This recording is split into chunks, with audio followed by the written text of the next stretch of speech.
HarperCollins presents The Duchess, The Untold Story by Penny Junor. Read by Jenny Funnell. Introduction.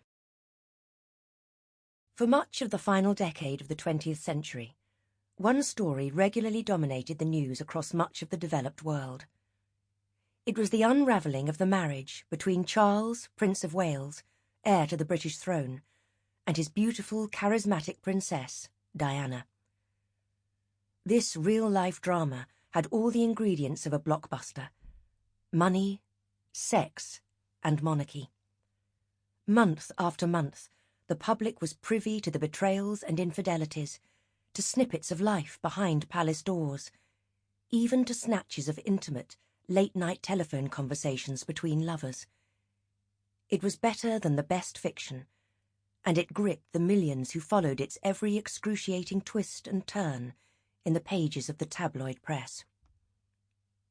In the midst of it all was a woman in her 40s, Camilla Parker Bowles, the prince's long-term mistress, the married woman whom Diana squarely blamed for the failure of her marriage to Charles and for 15 years of unhappiness. She claimed her husband had been obsessed by Camilla, that he had slept with her the night before their wedding, that they'd connived together to continue their affair behind her back.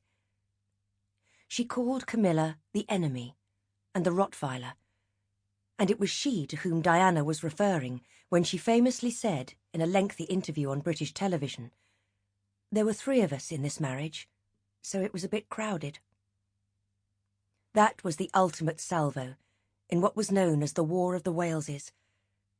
Diana's mother-in-law, the Queen, finally intervened. She called time and insisted the couple seek an early divorce. Yet, whatever she might have said, and believed, Diana's claims were false. Camilla was not the sole reason the royal marriage fell apart, and she and Charles certainly did not sleep together the night before his wedding. There were many other factors that explain what went wrong. However, there is no denying that the prince did always love Camilla, in the way, perhaps, that we all carry a torch for our first love. And when the marriage had irretrievably broken down, he did turn to her for solace. By this time, Diana had lovers of her own, but she still obsessed over his reunion with Camilla. Today, Camilla is known in England and Wales as the Duchess of Cornwall, and in Scotland as the Duchess of Rothesay. She is what the prince refers to as "my darling wife," and when he's with her, you can see why. Everything about him, from the grin on his face to the relaxed body language, tells you that he adores her, depends upon her. She is a strong woman, far stronger than he, and that with her in his life, he feels complete, I suspect, for the first time. They are a compelling and well-matched couple, fired by the same ideals, tickled by the same sense of the absurd. They are friends, companions, and soulmates, and in the fullness of time, by whatever name, she will be by his side to support him when he becomes king. How Camilla came to play such a pivotal role in British history is an extraordinary story of human frailty, of love, loss, and great sadness. There was no simple happy ever after.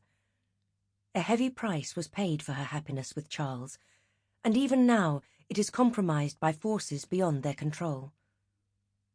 Like all stories, over the years the facts have been distorted, either by prejudice or ignorance, and I think can bear retelling.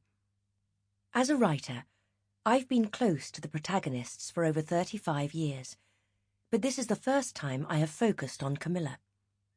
For more than a year, I have followed her on her official engagements in Britain and abroad. I have watched her work, observed the impact she has on the people she meets, and listened to her chatting to them. And I've chatted to her myself many a time, although I've not interviewed her. I've also spoken to friends, family, and the people who work with her, all of them very special people who have been with her for years. She is utterly charming. Sample complete. Ready to continue?